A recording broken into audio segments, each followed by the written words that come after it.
Benzodiazepines, Dr. Nguyen said quietly, her eyes fixed on the lab report. Mrs. Patterson, someone has been systematically drugging you for at least 3 months. My hands went cold. The fluorescent lights in her office suddenly felt too bright, too harsh. I gripped the armrest of my chair and forced myself to breathe. What do you mean, drugging me? The levels in your blood are consistent with chronic administration of sedatives. Lorazepam, specifically. At doses high enough to cause confusion, memory problems, difficulty with coordination. She paused, choosing her next words carefully. Barbara, this isn't a prescription you forgot about. Someone is giving this to you without your knowledge. Someone.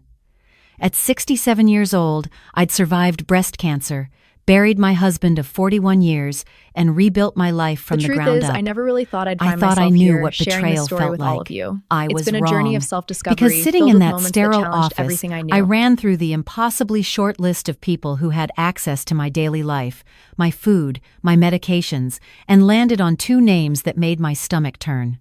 My son Kevin, and Miranda, the caregiver he'd hired to help me. Let me go back, because 3 months ago, I was a different person. Sharp, independent, the kind of woman who still drove herself to the grocery store, hosted book club meetings, and remembered every birthday, every anniversary, every detail of every conversation.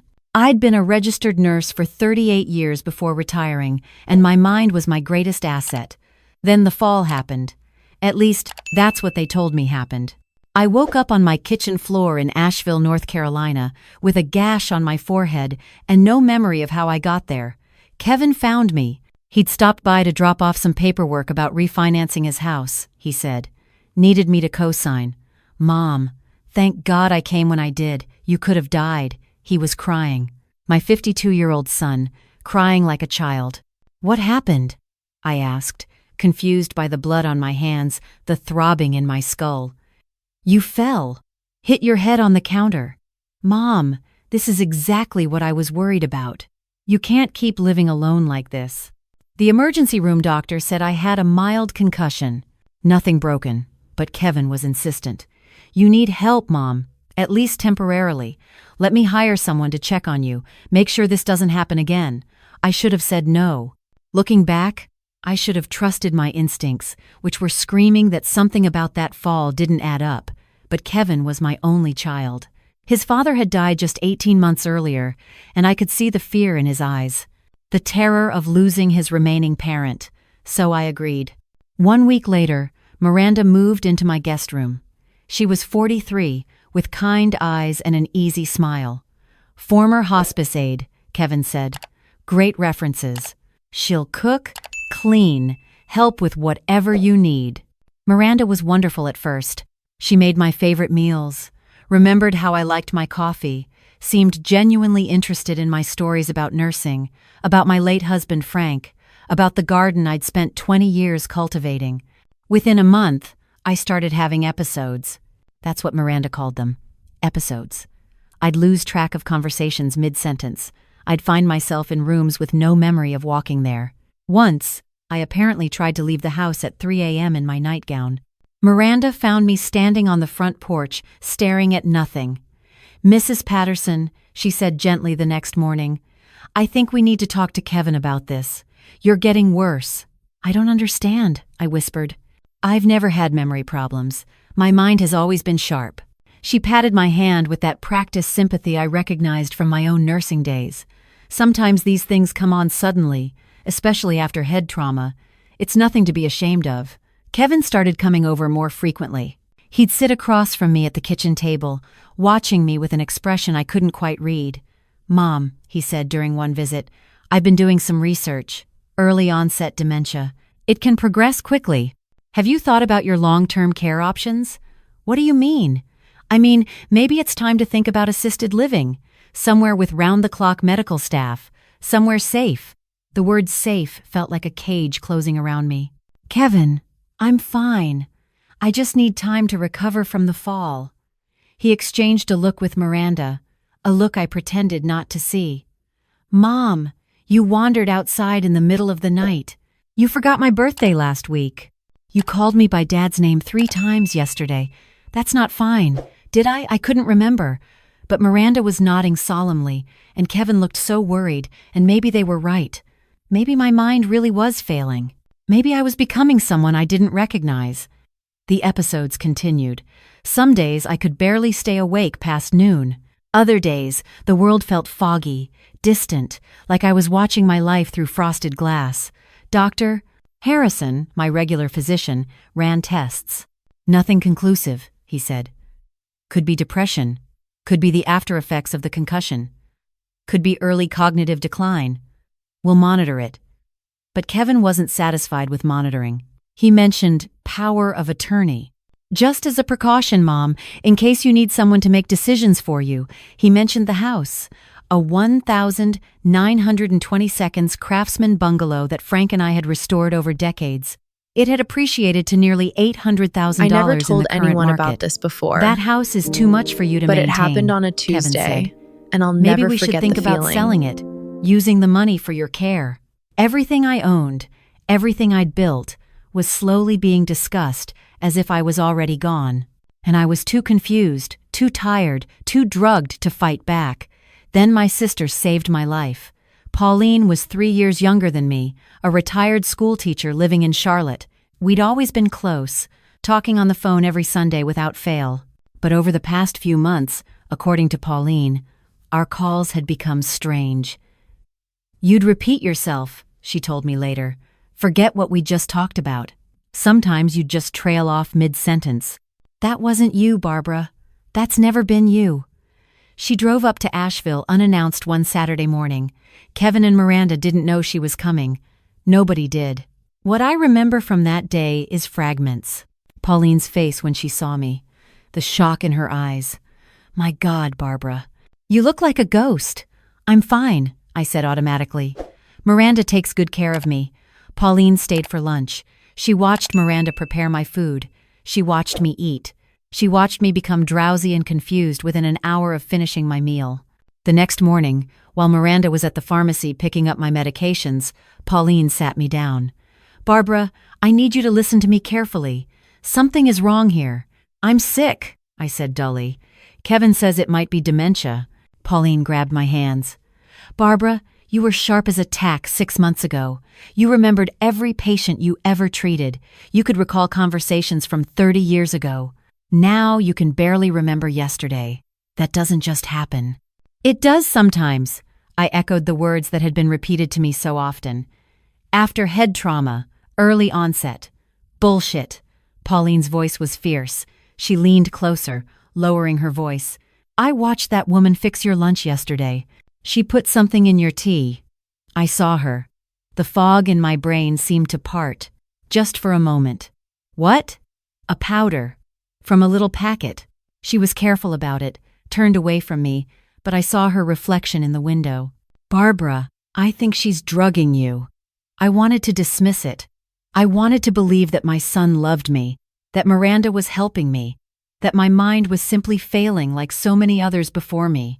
But something deep in my chest recognized truth when I heard it. And suddenly, fragments of memory snapped into focus. Miranda always insisting on preparing my food personally. The way my confusion seemed worse after meals. The drowsiness that hit like clockwork every afternoon.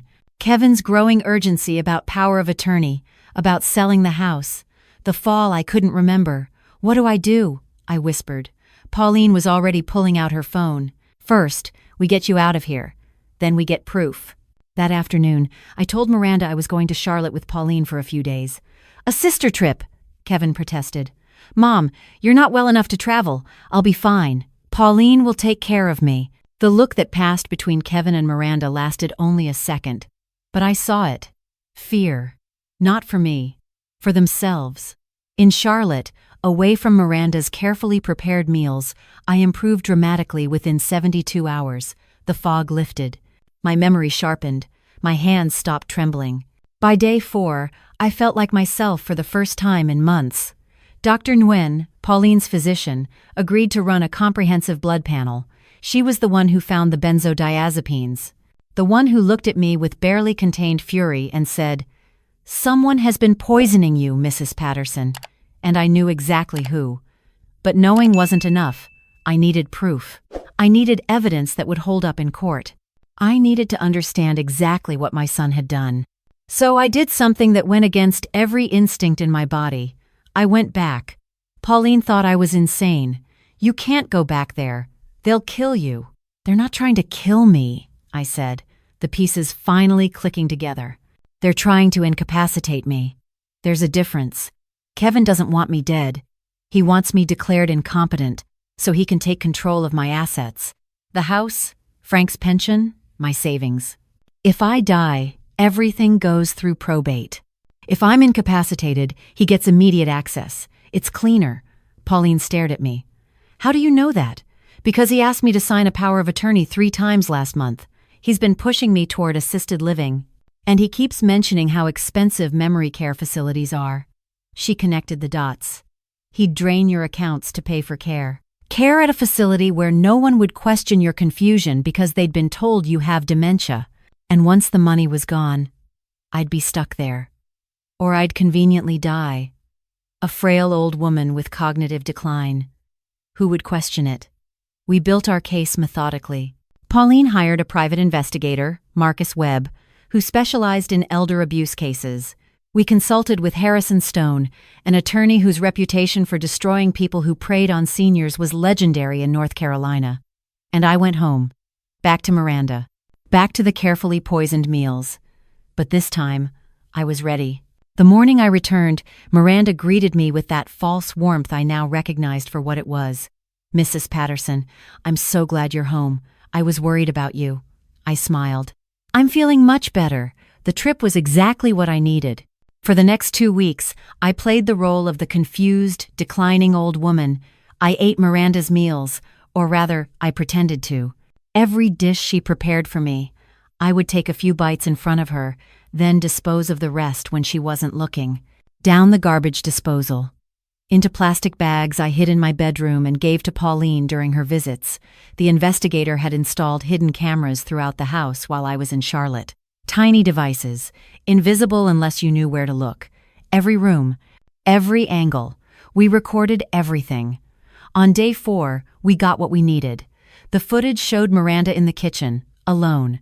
She prepared my morning oatmeal, glancing over her shoulder twice. Then she pulled a small amber bottle from her pocket, crushed a white tablet with the back of a spoon, stirred the powder into my breakfast, wiped the spoon clean, put the bottle away, and carried the bowl upstairs with a smile. Marcus analyzed the footage. "That's consistent with lorazepam tablets. Same drug found in your blood work. She's been dosing you daily, probably in your breakfast and afternoon tea." We watched more footage, night after night, the same routine. Sometimes she used my tea, sometimes my evening soup, always when she thought she was alone, always with that careful, practiced efficiency. Then came the footage that shattered my heart. Kevin arrived on day 7 of my return. He met with Miranda in the living room while I was supposedly napping upstairs. The cameras captured everything. "Is she getting worse?" Kevin asked, his voice low. "Not as fast as I'd like." She seemed clearer when she got back from Charlotte. Miranda's response was irritated. "We need to up the dose." "No." Kevin shook his head. "If she ends up in the hospital, they'll find it. We need to be patient. She's already forgetting things. Another month, maybe 2, and we can get the POA signed. Then we move her into Sunrise Gardens. I've already talked to them about rates. And the house? I've got a developer interested, $850, maybe more if we hold out. He'll tear it down and build condos." Kevin smiled. "Once she's in memory care, she won't even know, won't care. We'll visit every few weeks. Keep up appearances. I never thought I'd find myself in this position. We transition her assets back into at my all name. the decisions Compassionate that led me here. son, caring for his declining mother. Miranda reached over and squeezed his hand. They held the touch a moment too long. "You're sure the boyfriend won't be a problem?" Kevin laughed softly. "Rob, he thinks Miranda is working as a live-in nurse. He has no idea. Besides, once this is done, we'll have enough to start over. Maybe somewhere warm, away from the snow." I watched my son plan my destruction. I watched him hold another woman's hand while discussing how to steal everything I'd built. I watched him laugh, and something inside me went cold, not broken. Cold, calculating, ready. I had Harrison Stone file the paperwork within 48 hours. Emergency protective order. criminal complaints for elder abuse, fraud, attempted battery through poisoning, conspiracy. We delivered our evidence to the Asheville Police Department on a Thursday morning. Detective Rachel Torres reviewed the footage in stunned silence. "Mrs. Patterson," she said finally, "this is one of the most thoroughly documented cases of elder abuse I've ever seen. You did everything right." "I've been a nurse for 38 years, I told her. "I know how to build a case." They arrested Kevin at his office, a real estate development firm downtown, ironically. Successful. Respected. He was in a meeting with clients when Detective Torres walked in. "Kevin Patterson, you're under arrest for elder abuse, fraud, and conspiracy to commit assault. You have the right to remain silent." I wasn't there to see it, but the investigator was. He told me Kevin's face went white. That he asked, "Is my mother okay?" As if he still thought he could play the concerned son. Miranda was arrested at my house an hour later. She was in the kitchen, preparing my lunch. The officer found the amber bottle in her pocket. They photographed it as evidence while she stood there in handcuffs, crying. "It was just a job," she kept saying. "Kevin told me it was for her own good. I never meant to hurt her." The trial lasted 6 months. Kevin's attorney tried everything, claimed the videos were doctored, claimed I was mentally unstable, paranoid, claimed Kevin was genuinely concerned about my cognitive decline and had hired Miranda to help monitor my condition. None of it worked. The prosecution presented blood tests, video evidence, text messages between Kevin and Miranda discussing dosage amounts.